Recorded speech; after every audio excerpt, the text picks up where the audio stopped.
Good morning. This is Kelley Hobart from Alpaca Direct, and I'm here today talking about a beautiful shawl that I've been working on. It's called Knit Your Love, and it's by Martina Behm.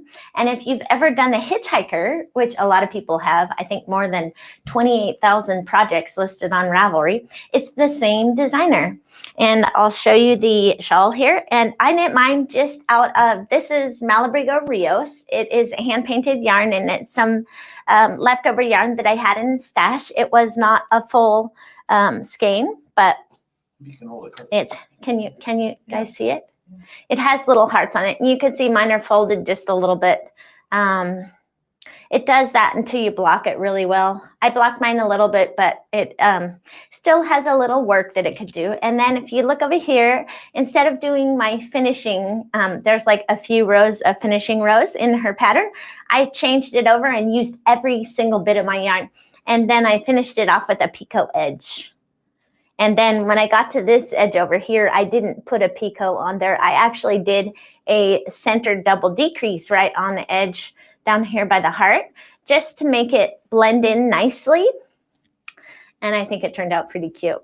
It's a nice little scarf or shawl. So everyone's online. Good morning, everyone. We are so excited because Valentine's Day is almost here. It's always a nice time to be able to spend time with our loved ones. And I thought this little shawl was a nice little way to tell someone that you love them. If you haven't knit this one before, it's on Ravelry. It's a paid-for pattern, right, Jim? Yep. And so if you would want to do this pattern, it's with a great designer, a very clear pattern, easy to follow.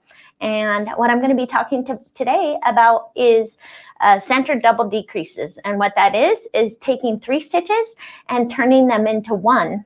And it goes in a straight line. And I'll spend a moment and talk about a right-leaning double decrease, a left-leaning double decrease, and then 2 different kinds of centered double decreases. And they're super easy. So if you guys haven't done a lace project before that involves decreasing, this is a great project to do. And last week I showed you how to, when you do knit front and back 6 times, how you could do a knit 1 yarn over and then just purl those yarn overs through the back loop to close up those holes.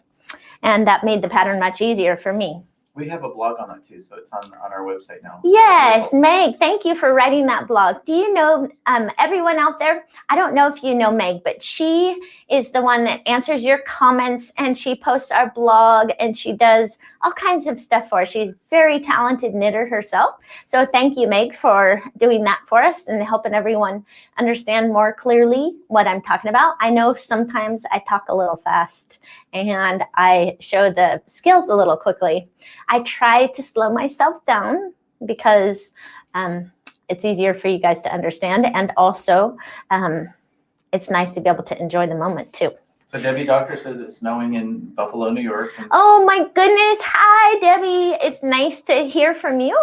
It was supposed to snow here this morning, and we didn't get any snow where we are. I don't know if the storm went right around where we were or what it was, but we didn't get any snowfall. It's going to be 9 degrees on Thursday, though. So yes, it's going to be cold. So wearing our knitwear is fantastic. We can stack on all that alpaca and not be too hot. So that's totally fantastic. So if you're wanting to know what the front of this pattern looks like, it's called Knit Your Love by Martina Behm. And it's a great little pattern. She does a great job of doing her patterns so that they're easy to understand, and they're even beginning knitters can do them. So it's totally fantastic. Yes, don't forget to let us know where you're from. Jim's reminding me that I should remind you. And if you're working on a beautiful project, if you can let us know the name of that project, that's totally fantastic. And don't forget to share with your buddies, because maybe someone else will want to learn, or maybe one of you guys out there have a great idea of a different way to do something that I'm talking about. If you can put in comments what way that is, or a skill that we need to know about, we'd love to hear from you.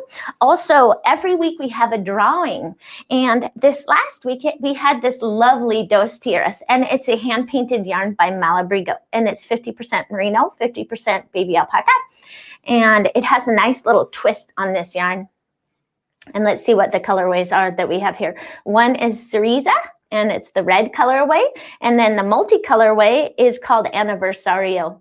And I think the Anniversario for this last week was the winner, right? It was a close match, but that was the little more people voted for Anniversario. Yes, it is. Anniversario is one of the most popular colors, besides the Arco Iris is the very most popular color on Malabrigo's colorways. But I like the Anniversario because it's very it just vivid colors and it's beautiful. I've made some muckluck slippers using this yarn, and it's fantastic. It stands out. It is just rich in the colors, and it's beautiful. So I was thinking for the prize for this week, since we're heading towards spring and I'm starting to think about spring projects, I thought we could offer one of these lovely yarns. And the first one is called Rose Garden, and the other one is called Naughty Lumberjack. So the blue color is called Naughty Lumberjack, and Rose Garden is the pinks and greens. So if you guys can vote and tell me which one we should send out for the winner for next week, that would be fantastic. And you know that if you post comments in the comment section and let us know what you're working on, or post any comments in the comment section, you get entered to win the contest. And if you do win, all you have to do is contact customer service, and you give us your address, and we ship it out in the mail right away, Jim, right? And they like to ask what it is. What is the yarn? Oh, this one is 80% superwash merino. Superwash means it's machine washable, and then it has nylon in it. And, oh, wait a minute. It has some 10% nylon and 10% cashmere. Aha, that's even a little nicer. I forgot about that 10% cashmere. How could I forget about that? That's fantastic. What? What's the name of it? It's called Sasquatch. Oh.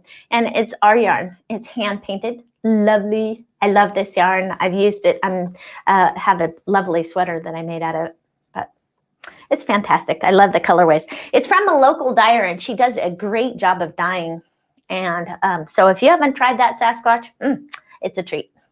So let's see what we're going to do here. Maybe I should get right to my skills, and then I'll let you know what we'll be talking about this next week, because I have, oh my goodness, I have a nice little project that I've started this morning, but it's for next week. So let's take a look at our scarf. And these centered double decreases, like I said, is taking 3 stitches and turning it into 1. And so you see this lovely little heart is made using centered double decreases, and it's just a fantastic skill to learn. And it's super easy too. So let me get my little sheet so we can go right in order. So I have the first one is, let me show you. It's called a centered double decrease. And what you do is you go over to where, look here on my, do you see right here how you can see this line starting to form? That is the centered double decrease. So what I'm going to do is knit over and stockinette stitch until I get to 1 stitch before my row that's forming there. So let's go ahead and knit along. All right. So we're just going to knit right across here until 1 stitch before. Ta-da! We're there. Now we slip 2 stitches as if to knit all at once. So here's my line, and I will be inserting my needle as if I'm going to knit them, but I'm not going to knit them. I'm just going to slip them over to my right hand needle. Then what I'm going to do is slip another one as if to knit. Oh, nope. On this one, CCD, I knit the next one, and then I pass the slip stitches over. I was looking at the wrong line on my paper. Shame, shame. But do you see how what it reoriented those stitches, so the center stitch went up on top, and it makes a straight line that goes neither left nor right. That's why they call it a centered double decrease. And it's taking 3 stitches and turning it into 1. Now my next example is identified as S2SK. And she uses this one in her, Martina uses this in her pattern. So again, I am going to work until I find my little line. Let me see where my line is. It's right here, and I can see it because it's like a double thick stitch. See, so what I'm going to do is I'm going to slip again 2 stitches if to knit. I insert that right hand needle under those 2 stitches and slip it without working it, right? And then I slip one more as if to knit. Then I hold those 3 stitches in the front while I knit that through the back loop, not catching any strands of extra yarn. And you see how that is a centered decrease. It looks very much like the other one. You could use these 2 centered double decreases interchangeably, and I don't think that you would be able to tell the difference. If you switch back and forth and used a CDD when instead of an S2SK, and you switch back and forth and were not consistent, it might look a little funny. But as long as you stay consistent in your work, you should be good to go. So now the third one that I wanted to talk to you is a slip, slip, slip knit. And we know an SSK is identified by a line that's going off to the left. So it's a left leaning double decrease. And this also turns 3 stitches into 1, but instead of leaning straight, it goes left. So we slip 1 as if to knit, slip 1 as if to knit, slip 1 as if to knit. And then we knit them through the back loop. And that will turn your work off to the left. Now the last one is a knit 3 together, of course, and I do not have enough stitches, so let me take those out. So I'm going to take this off. And if you get a little extra strand when you're going backwards in your work, just fix it once you get it back on your needle any old way, then you can go back and fix it. So I'm going to just knit 1 stitch past this SSK and do a knit 3 together. And this is identified in your stitch glossary usually as a line going off to the right. And it is a right leaning double decrease. That's why the line is identified going off to the right.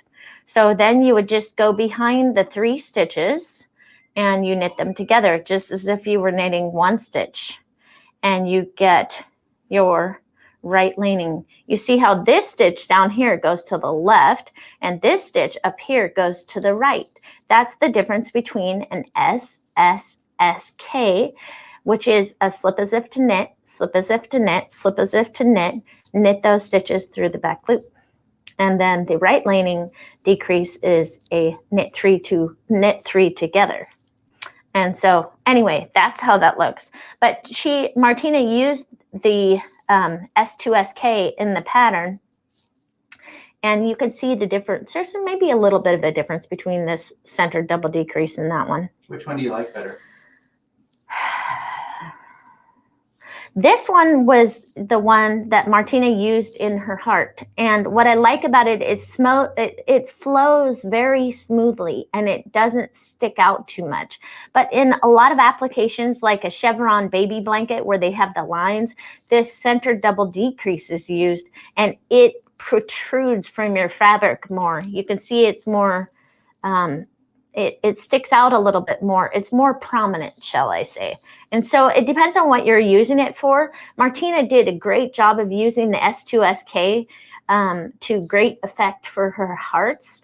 And the centered double decrease, the regular CDD, is great for chevron blankets. So it depends on what you're using them for. I like them both. And they're both easy to do. And I think that if you find that one is easier for you to do than the other, you could swap them interchangeably and you can have really good results for that. So let me look and see. Do you think, Jen, we have a winner for this week, right? Oh, you know what? We were going to mention your knit club because we're shipping that out this week, right? Yes, the knit club is coming. We're still waiting on shipment. So all of you that are waiting for your project, I have just about completed knitting mine several times and I love it. I totally love it. So you knit club members, hold on a second. It'll be shipped as soon as possible. As soon as it comes in from the printer, we get it in the mail that very day. So I think you're gonna like the project, and guess what? You get to learn some new skills as usual. I have this new skill that I was very excited to teach you. And so I'm very excited for you to learn that because I think it'll be a great skill for you to have in your toolbox, your knitting toolbox, so that you can use it when you're doing other projects as well. So let's see here. Oh, yeah. Jim said he wanted me to mention to you the 3-2-1 rule. You know, when we're learning something new, we want to repeat that new skill 3 times and don't do any more than 2 new skills at a time. Otherwise, your project may be overwhelming for you. And don't forget to practice an hour a day. That's how I learned, by using the 3-2-1 rule. And actually, I knit a lot more than an hour in a day, as you can imagine. But I tried to knit at least 1 hour a day. So let's see if we have a prize here. It's Dos Tierras, and we have Anniversario. And our winner is Martha. Uh-oh, I might be crucifying your name. Is Murdaka? I don't know. Martha, you won. I'm sorry if I crucified your name, but here's a lovely yarn you won. All you have to do is get in touch with Alpaca Direct customer service and give us your shipping address, and we can get it out in the mail to you right away. I think you'll like this yarn. It's quite lovely. It's one of my favorite yarns. Yes, congratulations, Martha. That's fantastic. And then the prize for this next week is going to be either Naughty Lumberjack, or this one is called Rose Garden. So you guys choose, and we can get it out in the mail for the winner for next week. Yes, hand-painted sock yarn. And this will do a pair of socks. Actually, I usually have a little left over. So it's totally fantastic. I like that yarn. And I was thinking for this next week, I would try and do these little, they're called Jane's Cable Baby Shoes, and they're by Julia Adams. And it is, do you see how cute it is? Darling, huh? I am making this little sample out of scrap Sueno. I have the best leftovers. Here's my Sueno, which is a merino bamboo blend. It's an 80-20 blend, and it's machine washable. And here's my little baby booty that I'm doing. And I'm just checking it for gauge and trying to find a fabric that I like. It seems to me right at this moment, it's a little tight. So I'm going to jump up a needle size and mess around with it again. When I'm doing a new project and I'm checking gauge, a lot of times I just start knitting the project, and then I will, it gives me a great idea of what I need to do to make it better. So I think these are going to be really cute. We have a lot of babies in our family being born fairly soon here. So I have a lot of baby stuff I've been doing. But I thought this pattern by Julia Adams is fantastic. And it's knit, I don't know if you can see, it's made to stay on. So you knit the cuff, and then you do the back of the heel right here, and then you do the toe part. And so I'm already on that. I've already completed the back of my heel. I've completed the cuff, and I'm working on the toe part, the cable part. So it'll be a great project for next week. You know what's so funny about doing slippers and little baby stuff is that they pack a ton of skills into a little tiny project. And so if you guys are interested in learning a lot of skills quickly, doing baby projects is definitely the way to do it. And that's how I learned to knit baby sweaters, was do regular sweaters, is to do baby sweaters. And so I don't know, if you guys have any babies in your life, knitting baby stuff is a great way to improve your knitting. Some people joined late, so they wanted to see one more. Oh yes, let me show you this cute little, it's a little shawlette, you know, and it has little hearts on the edge. And I put this nice little picot border here. Very cute. I really like it. And I you know, sometimes just having a little tiny bit of merino around your neck is enough to keep you warm, but not make you so hot. So if you're like me and you're running around all the time, we get hot easily. Like, start shedding layers quickly. And anything that can get hooked on a doorknob is always a danger for me, right, Jim? Because I run through the door and things get, oh, not good. Not good at all. So I hope that all of you out there have a great Valentine's Day and spend lots of time with your loved ones. And I will see you next week, where I am going to be talking about Jane's Cabled Baby Booties. This is our project for next week. And so it'll be packed full of skills. So happy Valentine's Day, and I will talk to you soon.